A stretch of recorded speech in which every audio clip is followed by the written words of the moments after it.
Olá pessoal, tudo bem? Hoje a gente vai dar prosseguimento à nossa nona aula de SQL Fundamentos. Vamos continuar trabalhando com os objetos de banco de dados. Na aula passada, a gente começou a trabalhar com as DDLs e vimos que a DDL é uma linguagem que SQL cria objetos. Também vimos os tipos de dados que podem ser armazenados nas tabelas, como eles são armazenados, como uma tabela é criada e principalmente o que é a integridade referencial entre os dados em uma tabela. Vimos também que integridade referencial é algo muito importante.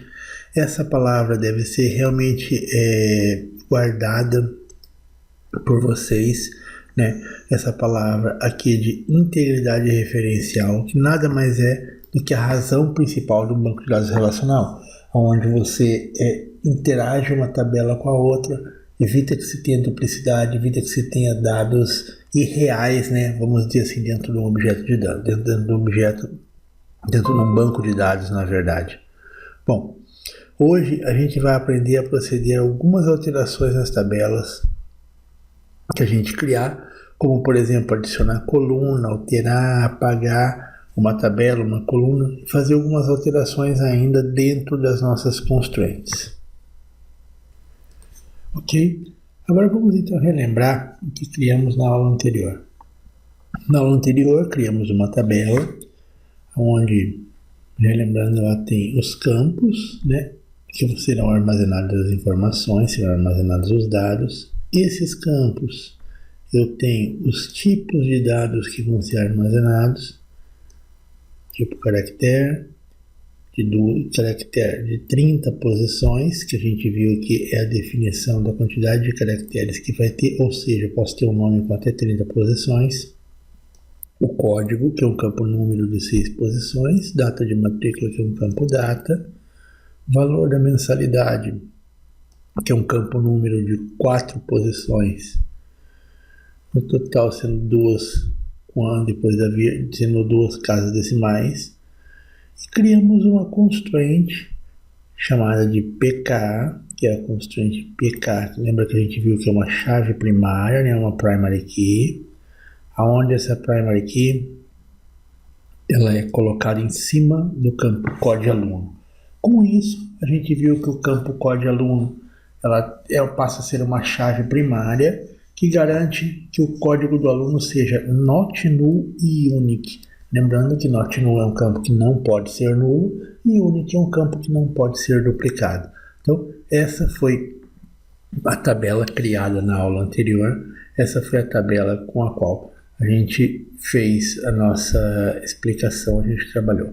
Eu coloquei ela aqui porque a gente vai utilizar algumas coisas ainda nela, vamos aprender a como fazer algumas alterações nessa tabela. Então, imaginem que eu tenho uma tabela específica, como por exemplo essa de alunos, e para numa atualização da aplicação ou alguma coisa necessária, se faz necessário que eu tenha mais um campo ali dentro. Então, uma vez criada a tabela, detectou-se que eu precisaria ter também um campo a mais para o e-mail do aluno. Então, nessa tabela, para que a aplicação funcione, ou enfim, para que eu queira armazenar um dado a mais, eu preciso de uma coluna a mais nessa tabela. A coluna que eu vou adicionar dentro da tabela alunos, eu vou adicionar uma coluna chamada e-mail. Bom, lembra quando a gente criou a tabela que a gente fez a definição? Como eu tenho aqui em cima, a definição faz parte sempre o nome do campo e o tipo de dado que vai ali dentro. Sempre são os itens obrigatórios, informações obrigatórias para se armazenar ali.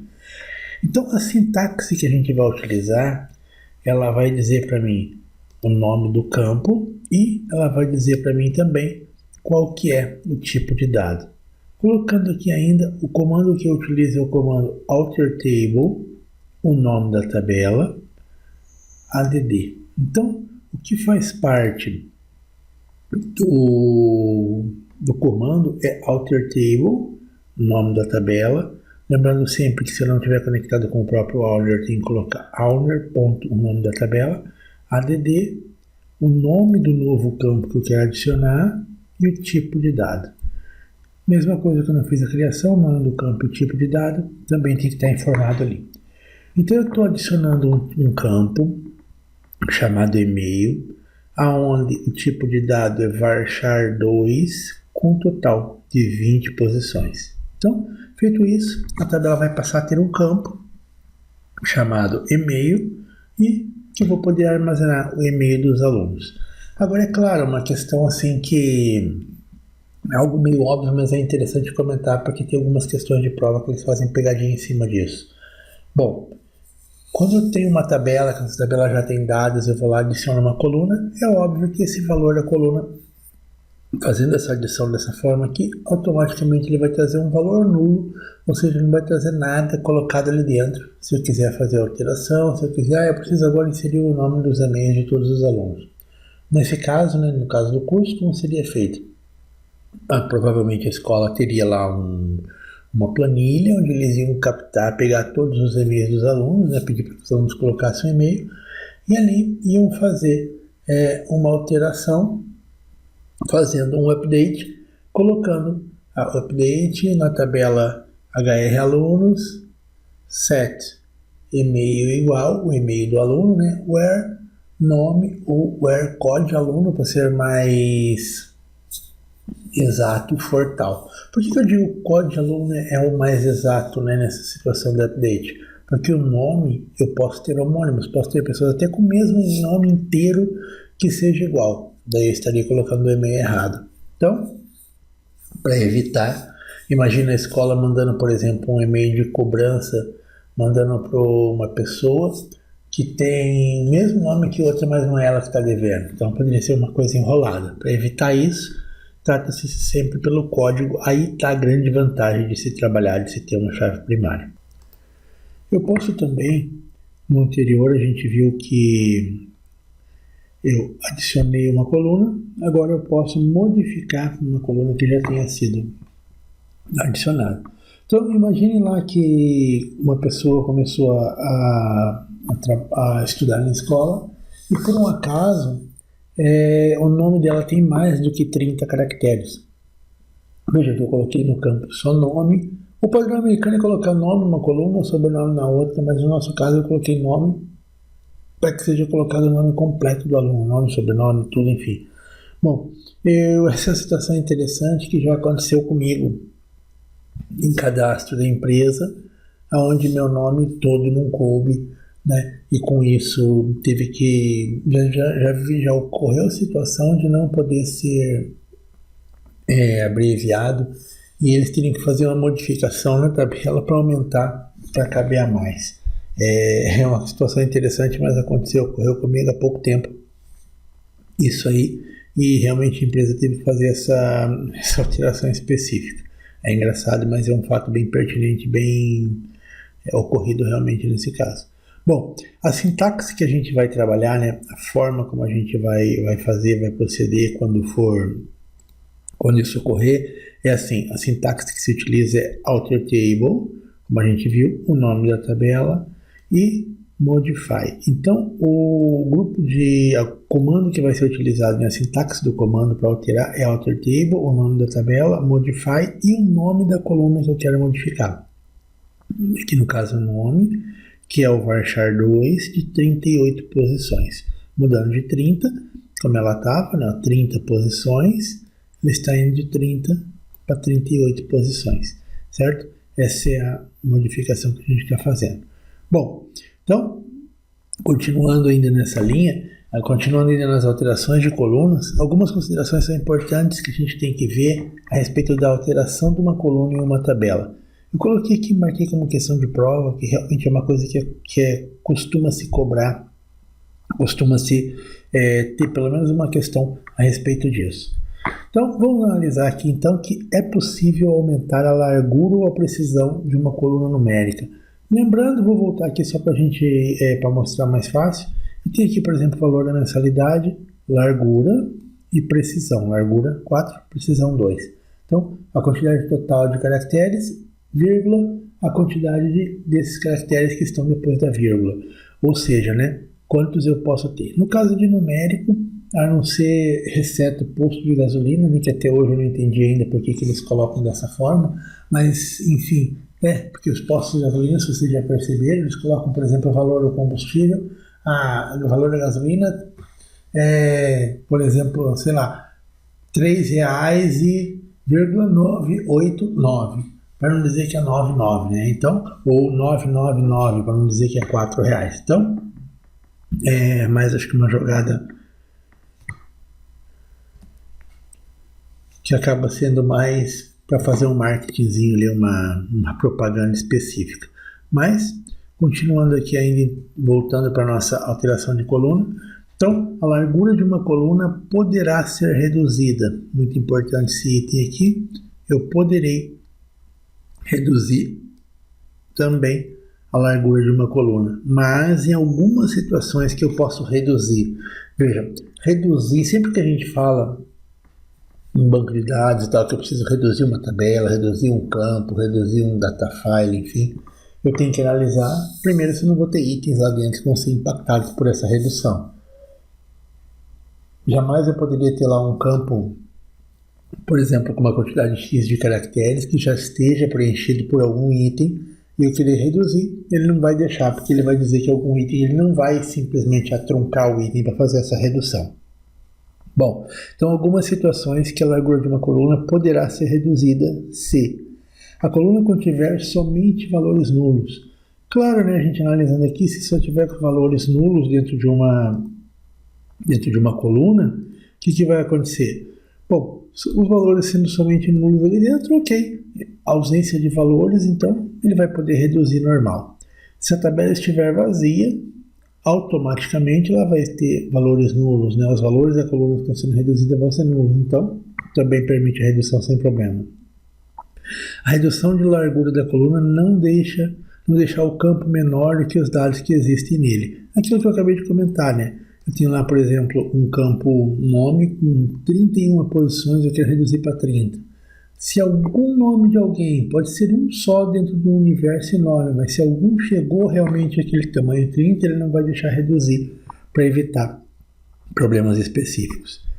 Via de regra, só é possível alterar o tipo de dados. Veja, o que é alterar o tipo de dados? A mudar de char para varchar, fazer modificações desse tipo. Se a coluna contiver somente valores nulos, aí eu tenho um campo data lá, por exemplo, data de matrícula, eu quero passar esse campo para varchar. Eu não quero um tipo de campo date, eu quero que esse tipo de campo seja varchar. Somente se a coluna contiver valores nulos.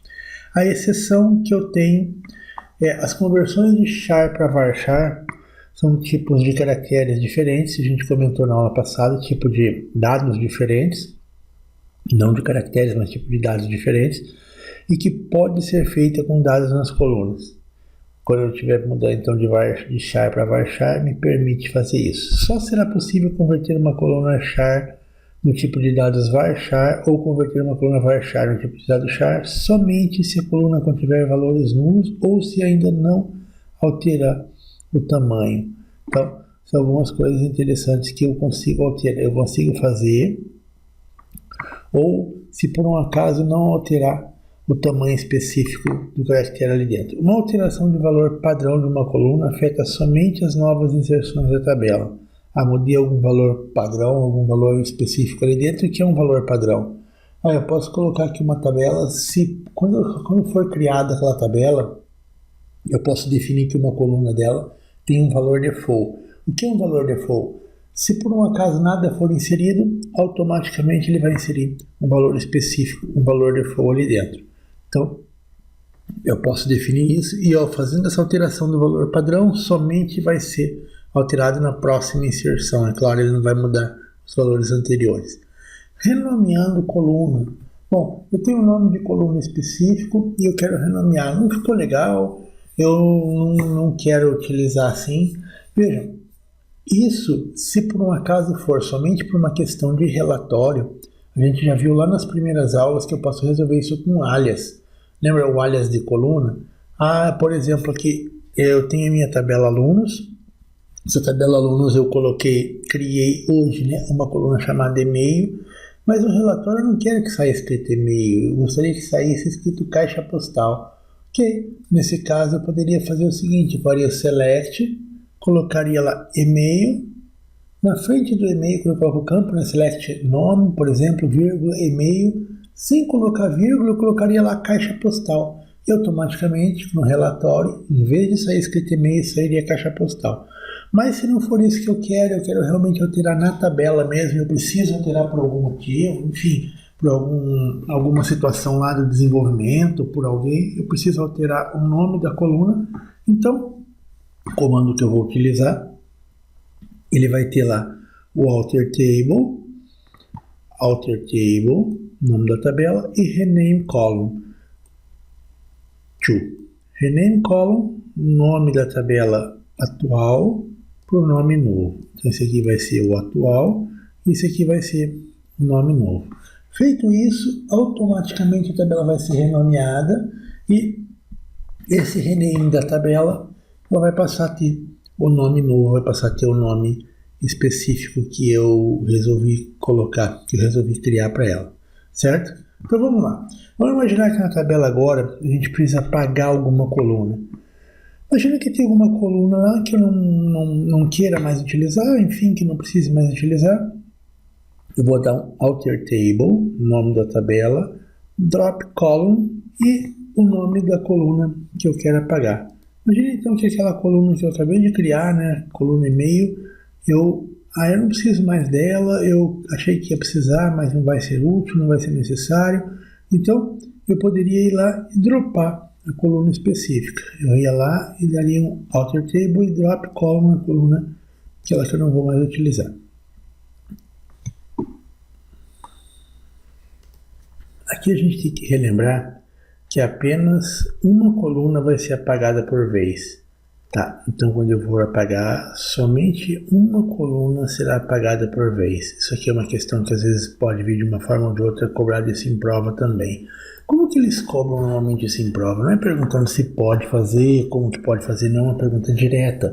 Normalmente coloca-se o comando lá e pergunta, esse comando vai ocorrer corretamente, ou seja, se eu fizer esse comando vai afetar, eles colocam o desenho da tabela e daí colocam lá embaixo, se eu fizer esse comando, como ele vai proceder? É isso que ele vai colocar dessa forma, como ele vai trabalhar, dessa forma que ele vai fazer a pergunta para nós.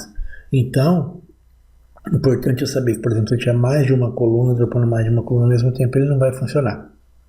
Então, vale citar que somente uma coluna será apagada por vez, até que reste apenas uma coluna na tabela. Por que eu coloco até que reste uma coluna na tabela?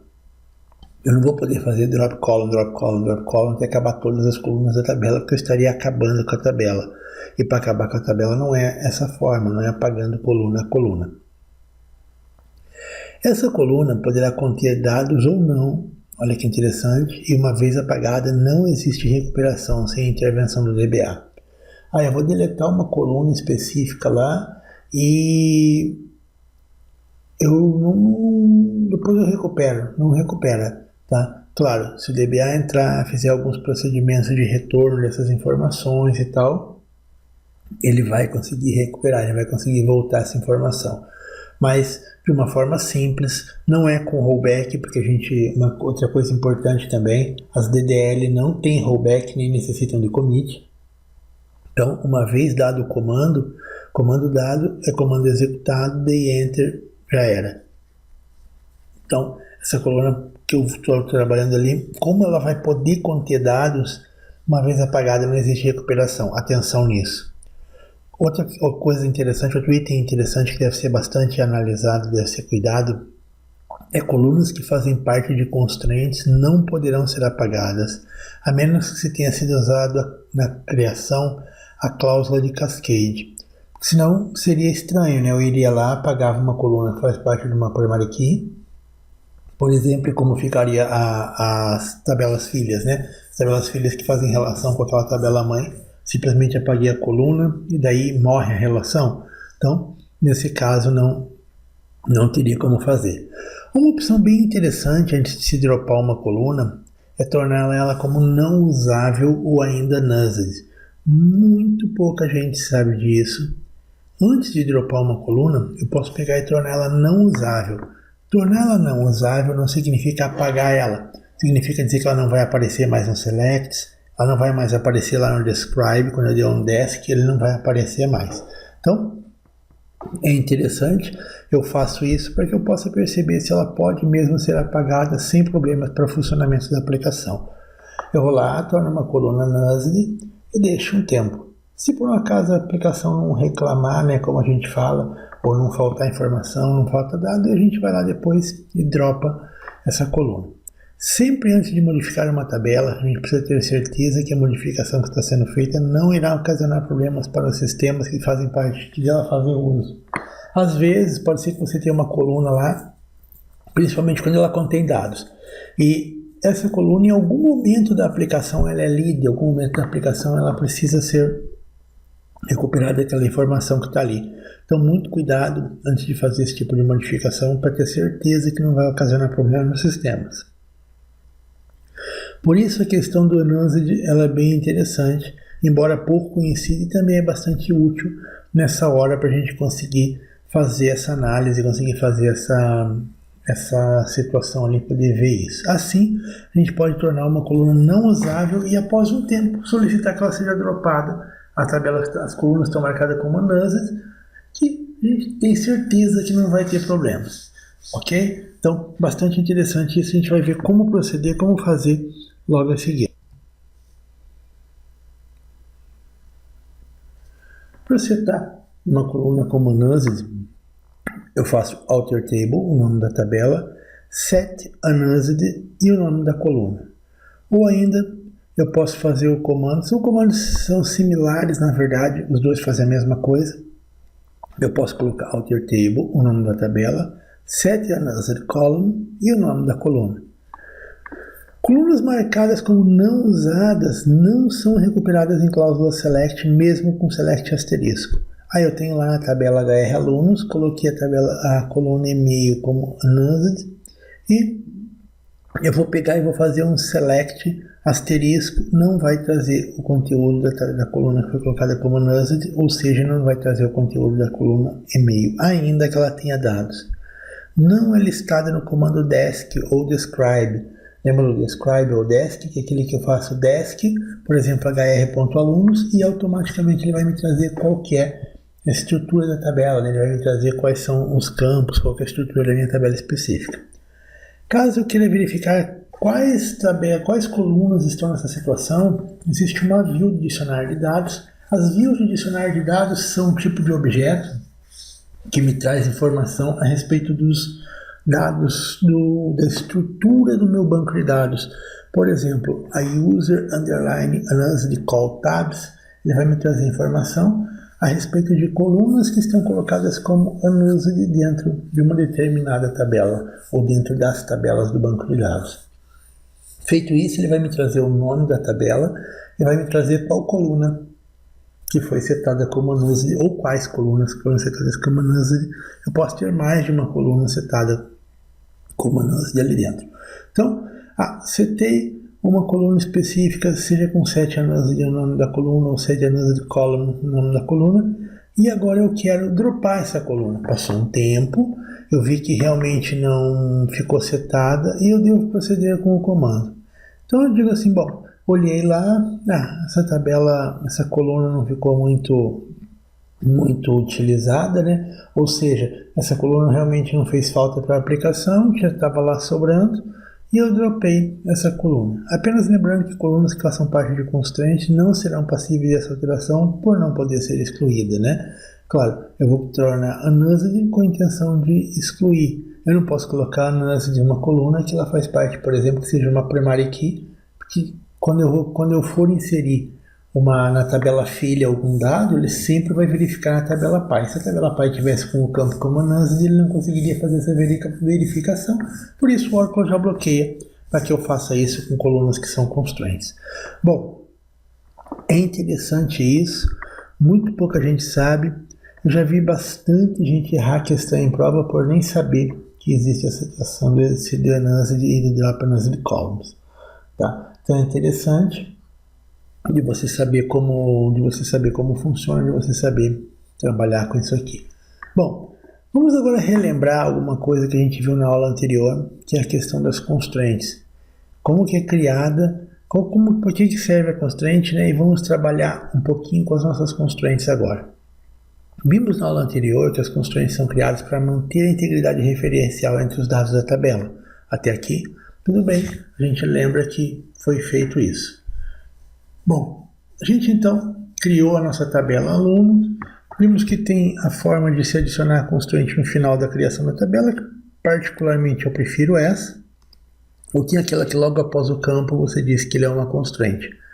Então vamos pegar aqui o exemplo da tabela aluno, onde eu criei uma constraint PK, viram que a gente deu um nome para a constraint, ela é uma primária key no campo code aluno. Ok.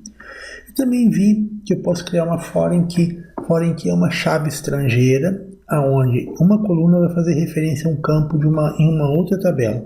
Então, essa foreign key que foi criada aqui foi na tabela que a gente tinha de cursos, né? Na hr.turma_sql, melhor dizendo, e ela tinha uma foreign key lá no código de aluno que referenciava o campo específico lá da tabela aluno, referenciava a tabela aluno lá da outra no campo código aluno, para evitar que eu tivesse algum aluno na turma de SQL que não tivesse registrado anteriormente na tabela de alunos. Lembram disso? Legal. Bom, aqui agora a gente vai fazer o seguinte, a gente vai fazer alguns trabalhos, algumas situações com uma constraint. A constraint também pode ter algumas alterações que podem ser feitas nela. Até então, estávamos criando constraints no momento da criação da tabela. Também é possível adicionar uma constraint a uma tabela que já exista. É claro, né? Imagine então que eu tenho uma tabela, eu montei toda a estrutura de tabelas do meu aplicativo, do meu sistema. Isso eu estou trabalhando com a diagramação, estou trabalhando com a questão da engenharia do meu software, né? Quem trabalha com modelagem de dados conhece, sabe que eu primeiro monto no papel o diagrama de como vai funcionar o meu sistema, ou pelo menos deveria ser assim, né? E depois eu vou criando os objetos. Em algum momento pode ser que eu necessite de uma integridade referencial entre algumas tabelas, porque a aplicação pode ser que ela cause dados não corretos ou dados irreais se não tiver essa constraint adicionada. Pode ser que essa constraint seja necessária ser adicionada no momento onde a tabela já existe, no momento até onde a tabela já tenha dados.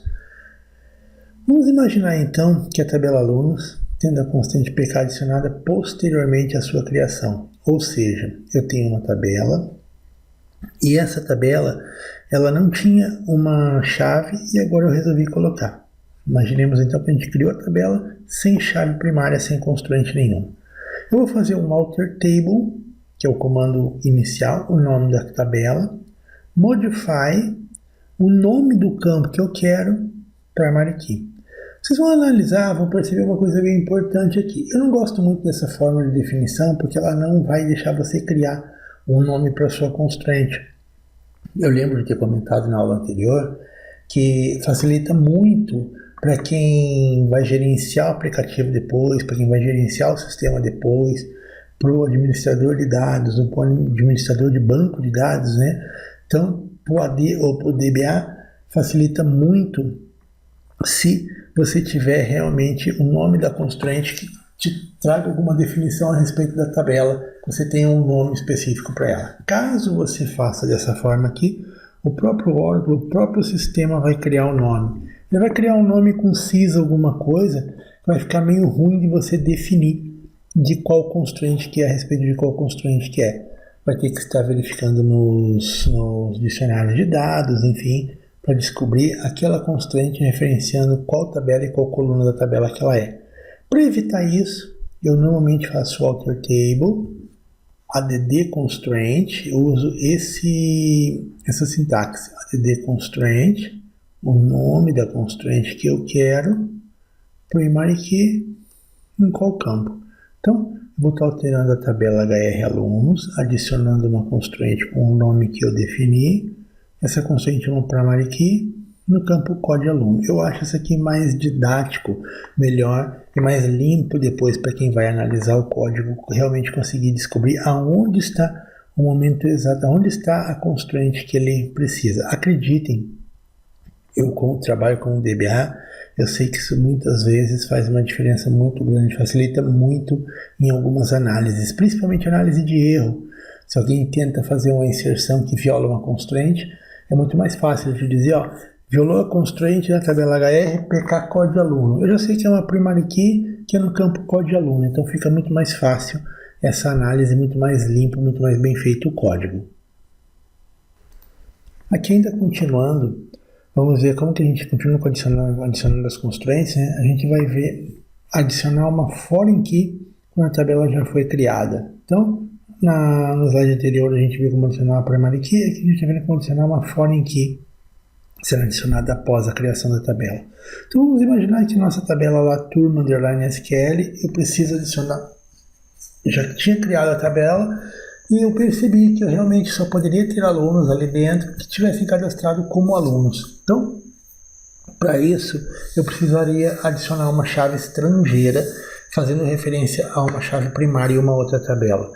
Sendo assim, automaticamente eu vou digitar o comando lá, alter table, automaticamente não, né, manualmente, vamos dizer assim, né, eu vou digitar o comando alter table, o nome da tabela que eu quero alterar, add constraint, ou seja, adicionar constraint, o nome da constraint que eu quero adicionar, colocando o nome da constraint que eu quero adicionar, o tipo de constraint que vai ser adicionada, vai ser adicionada uma constraint do tipo foreign key, vai ser adicionada uma constraint do tipo foreign key.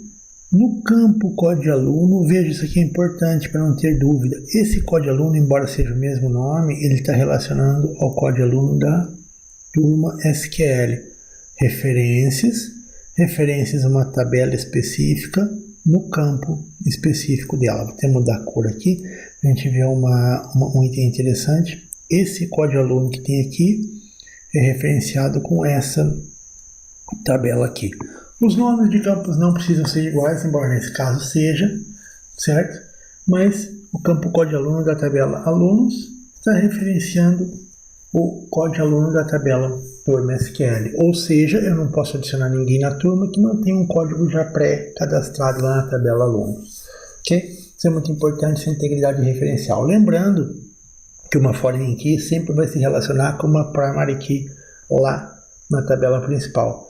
Certo? Ele vai se relacionar com uma tabela, com uma chave primária da tabela principal, nesse caso da tabela alunos. Com isso, será criada uma foreign key na tabela que já existia. Ou seja, nesse caso aqui, a gente aprendeu a adicionar constraints em uma tabela já existente. Observação. Poderá utilizar no final a cláusula onDeleteCascade e com isso permitir que se apague linhas da tabela filha se forem apagadas da tabela pai. Então, importante saber disso. Se por um acaso eu apaguei lá uma tabela, na tabela pai, eu apaguei um aluno específico, automaticamente, se eu criei essa constraint com delete cascade, ele me permite apagar a tabela filha também.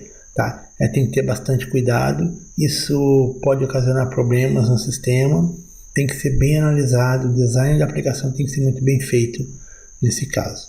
Okay? Mas pode ser utilizado também. Constraint adiável. O que é uma constraint adiável? Pouca gente conhece, mas existe também essa situação de uma constraint ser deferrable ou not deferrable. O que é uma constraint que seja adiável? Uma constraint pode ser adiável, significa basicamente em qual momento ela vai ser analisada. Uma constraint que vai ser analisada, ela pode ser analisada basicamente em dois momentos. Ela pode ser analisada no momento que eu fizer a instrução, ou seja, eu tenho uma tabela lá que uma coluna é primary key, a gente sabe que primary key ela não pode ser duplicada e não pode ser nula. No momento que eu faço o insert, dei o comando de insert, ela vai falhar quando? Quando eu dei o comando de insert, que é o padrão, tá? Esse é o padrão, que é uma constraint que não é adiável, esse é o padrão dela. E o que acontece? No momento que eu dei insert, ele já vai falhar. Vocês vão ver, não, deu insert, ele já vai falhar dizendo que eu não posso inserir um campo nulo, que eu não posso duplicar, enfim. Mas eu posso dizer assim, não, eu quero que você só avalie no momento do commit. No momento que for dado o commit, aí sim você veja essa situação. Vocês vão pensar, nossa, mas em que situação que isso pode ser utilizado? Existem algumas situações de carga de dados, onde os dados são inseridos primeiro, para ser dado o commit depois. E, assim, eles são inseridos primeiro em várias tabelas, né? Eu quis dizer, para depois ser dado o commit. O que acontece? Aí eu insiro lá na tabela filha, depois na tabela pai, no commit. Quando eu dou o commit no final, ele analisa se está tudo ok e commita. Então, alguns momentos de carga, algumas situações em aplicações é útil para que seja mais performático. Para fazer isso, eu posso colocar, adicionar uma primary key e colocar no final deferrable initially deferred. Deferrable initially deferred é uma constraint que pode ser adiada e eu estou dizendo que ela é adiável. Ela pode ser adiada e ela é realmente adiável. Quando eu digo isso, eu digo que uma constraint é adiável, ou seja, deferrable, e que será inicialmente adiada. Parece estranho, mas vamos entender o que isso realmente quer dizer. Dizer que uma constraint deferrable initially deferred, como é o caso que eu coloquei, é dizer que a condição imposta pela constraint somente será validada no término da transação, ou seja, com o commit. Então pode ser que a ordem dos meus inserts ocasionasse uma violação de chave. Porque, por exemplo, um exemplo típico disso é quando eu insiro primeiro na filha, na tabela filha, para depois inserir na tabela pai. Então, nessa situação, se ela tiver deferrable initially deferred, ele vai permitir que eu faça isso, ele vai permitir que eu faça essa inserção, porque só no commit ele vai fazer a análise. Agora, dizer que uma constraint deferrable initially immediate é dizer que a condição imposta pela constraint será validada ao término da instrução e não necessita aguardar o commit. O deferrable initially immediate é o término da instrução, o deferrable initial deferred é o término da transação. Então, por isso vocês têm que ter bem essa ideia. A transação termina com commit, nesse caso, a transação sempre termina com commit ou rollback, né? Mas rollback não seria o caso, porque rollback vai estar voltando. Ele simplesmente iria voltar e voltar tudo ao normal. Mas o commit, nesse caso nosso da constraint, é importante. Então, ao término da transação, ele dá ok nela com o commit, e aí sim ele vai fazer a análise. Já no caso do deferrable initially immediate, ele vai aguardar, ele não precisa aguardar o commit, ele aguarda simplesmente o término da instrução para já fazer a análise. Esse é o padrão normalmente utilizado, que as constraints não sejam adiáveis, na verdade é not deferrable, é o padrão default, e você não vai adiar a constraint por padrão, mas se você quiser, você sabe que ela está aqui e que pode ser utilizada. Ok, já criamos, já alteramos, modificamos constraints, agora o que a gente pode fazer também é apagar uma constraint. Da mesma forma como a gente criou, a gente pode apagar a constraint criada nas nossas tabelas. Apagando uma foreign key, por exemplo, eu vou lá, alter table, o nome da tabela, drop constraint, apaguei a foreign key. Dropando a PK, eliminando a RFK associada, eu posso fazer um alter table, hr.alunos, drop primary key cascade. Com isso, ele vai apagar a chave estrangeira da outra tabela junto. Questão de prova, questão de dúvida. Lembrando que apagar a constraint não significa apagar os dados da coluna relacionada. Atenção para isso. Não significa dizer, eu vou apagar uma constraint, vai apagar os dados da coluna. Não, às vezes em questão de prova, faz alguma pegadinha parecida com isso, dizendo, se apagar e tal, eu sempre coloco às vezes algum comentáriozinho desse. Então, apagar a constraint, isso aqui é importante, não significa apagar os dados da coluna relacionada. Não significa apagar os dados. Estou apagando simplesmente o relacionamento, apagando a constraint. Agora, se por um acaso eu apagar uma constraint, vai permitir, por exemplo, que eu duplique o código de aluno. Vamos pegar aquele exemplo do nosso código de aluno. Eu dropei a primary key da tabela HR alunos. Com isso, vai me permitir cadastrar mais de um aluno com o mesmo código? Vai. Então eu tenho que ter cuidado quanto a isso, porque eu vou estar ferindo a integridade do meu sistema, porém, não tem nada que me diga assim, que vai acabar com os dados, que vai estragar os dados. Depois, eu posso ter que fazer uma correção grande no sistema, caso alguém dropasse uma constraint, por exemplo, por engano, mas é possível e não perde dados, perde somente a integridade, ok? Bom, desabilitando uma constraint. Embora não seja recomendado, ou seja, embora seja altamente não recomendável, algumas vezes é necessário a gente interromper a integridade controlada pela constraint. Isso acontece em alguns momentos em um processo de migração, conversão de dados, onde eu preciso carregar uma grande massa de dados para o meu banco de dados. Acontece muitas vezes que eu tenho lá, por exemplo, um sistema A, estou migrando para um sistema B, mas eu preciso manter informações do sistema A. Então, a gente cria no sistema B algumas tabelas, alguns itens assim parecidos com os dados que eu tinha lá na tabela A para guardar esses dados. Porém, às vezes no sistema anterior não tinha essa integridade referencial que eu tenho hoje. O que eu faço? Posso desabilitar a constraint, fazer a inserção de dados e depois habilitar a constraint. Porém, a gente vai ver depois que nesse habilitar a constraint existem duas situações, onde ele simplesmente habilita dali para frente ou onde ele habilita, mas verificando se todos os dados que estão na tabela realmente estão íntegros. Tá? Isso é bem importante. Então, como eu disse, em alguns momentos de processo de migração de dados, conversão e etc., precisamos guardar dados, principalmente dados antigos apenas para consulta, mas que não respeitam a integridade imposta. Nesse momento, vai se fazer necessária a desabilitação de uma constraint para que se possa fazer a carga e depois habilitá-la novamente. O comando que eu uso para desabilitar a constraint é alter table, nome da tabela, disable constraint e o nome da constraint. Aqui é um exemplo de como que se torna mais fácil eu saber o que eu vou desabilitar se eu tenho um bom nome da constraint definido ali dentro. Então, eu sei que eu quero desabilitar da tabela turma SQL a constraint que faz ligação com a tabela principal, com a tabela alunos, que é a minha foreign key. Se eu tenho um padrão de criação de nome de constraints, eu vou saber que a FK ela tem lá código aluno. Então vai ser FK código aluno, vai ser bem mais fácil de fazer. Nesse caso, vamos imaginar que eu tivesse uma turma, algumas tabelas de turma em outro sistema, que eu precisasse migrar para esse sistema atual, trazer para a minha tabela turma SQL, e ele não tinha essa integridade, ele não trabalhava com essa integridade com o código de alunos. Eu vou trazer vários dados ali dentro, ainda que o código de aluno esteja em branco, ainda que o código de aluno esteja duplicado, ainda que o código de aluno seja fora do padrão que eu defini para a minha integridade referencial. Quando eu desabilitei a constraint, vai permitir fazer isso aqui. Porém, ao contrário de desabilitar, é habilitar. Após desabilitar a constraint, pode ser que se faça necessário habilitar novamente para eu impor as restrições. Gente, muito importante lembrar disso. A hora que desabilitar a constraint, tenha em mente, anote no papel, coloque no radar para que você lembre de habilitar a constraint novamente. Você pode ocasionar um problema muito sério no seu ambiente se você esquecer de reabilitar a constraint, ok? Bom, para habilitar a constraint, alter table. No anterior eu coloquei disable constraint. Coloquei aqui disable constraint. Esse aqui eu estou colocando enable constraint. E o nome da constraint que eu quero.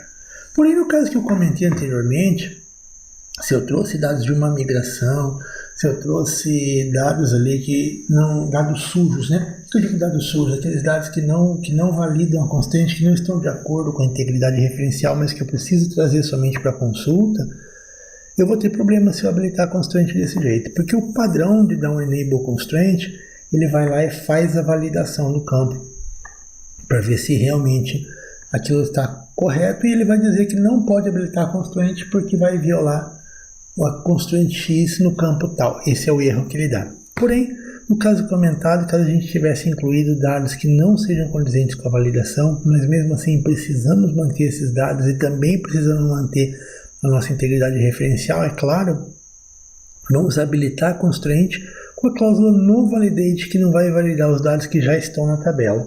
Ele habilita a constraint, ou seja, a constraint daqui para frente vai ser válida, mas ele não vai olhar o passado. Então, enable no validate constraint é ficar código aluno. Enable constraint, só que no meio eu coloco no validate e ele não vai validar aquela constraint específica. Ele simplesmente vai habilitar a constraint sem validar os dados que estão na tabela. Muito importante isso. Questão que às vezes é citada em prova, às vezes é comentada, e muito mais do que prova.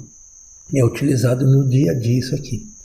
Renomeando constraint. Muito útil, eu falo, para aquela situação onde a constraint cujo nome foi criado automaticamente. Lembra do Alter Table, até coloquei ele aqui novamente para gente relembrar ele, onde foi colocado aqui, ó, Alter Table, e eu tinha lá o nome da coluna, modifiquei a coluna, né, coloco de aluno, colocando primary key, dizendo que ela era uma chave primária.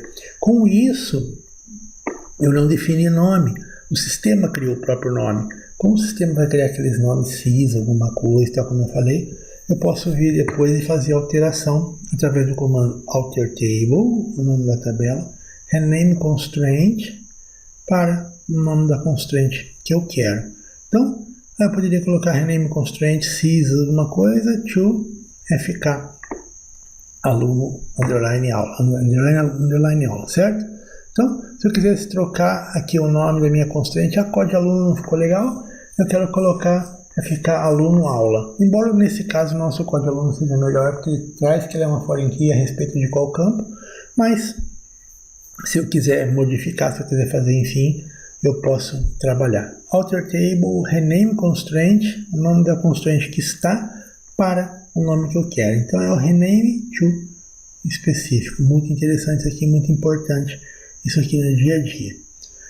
Da mesma forma que a gente criou um objeto, algumas vezes a gente pode precisar apagar. Então, portanto, para apagar uma tabela, veja, agora eu quero apagar a tabela mesmo. Eu não preciso mais daquela tabela, a tabela não me serve mais e eu quero apagar a tabela. Simplesmente com o comando drop table e o nome da tabela, ela vai apagar. Ou drop table, nome da tabela, purge. Quando eu coloco purge, tem uma diferença bem interessante que pouca gente sabe também. O Oracle existe uma lixeira. Lembra do nosso Windows, quando você vai lá e aperta simplesmente o delete, ele vai para a lixeira. Se você aperta o shift delete, ele não passa pela lixeira e vai embora direto. Drop table é sem o shift, drop table purge é com o shift, sem passar pela lixeira. Qual é a vantagem da lixeira? Se você mandou por acaso deu drop numa tabela que você não queria, você pode rapidamente fazer. Eu vou dar dicas de como fazer na próxima aula, mas você pode simplesmente pegar e voltar um objeto, voltar uma tabela da lixeira sem você precisar muitas vezes ter intervenção no DBA. Ou pode solicitar para o DBA na hora que aconteceu, por favor, que volte essa tabela da lixeira, certo? Então, existe um processo chamado flashback table, nome da tabela, to before drop. Pronto, ensinei, né? Então, flashback table, hr.turma_sql,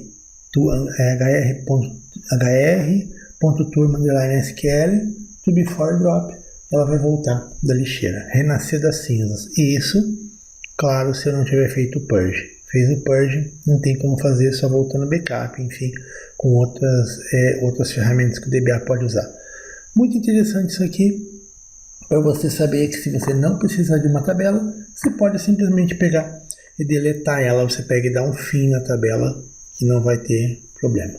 Bom, na próxima aula a gente vai aprender como funciona a lixeira, como trazer de volta uma tabela que foi acidentalmente criada, além de outros itens. A gente vai ver na prática isso, como que isso vai funcionar.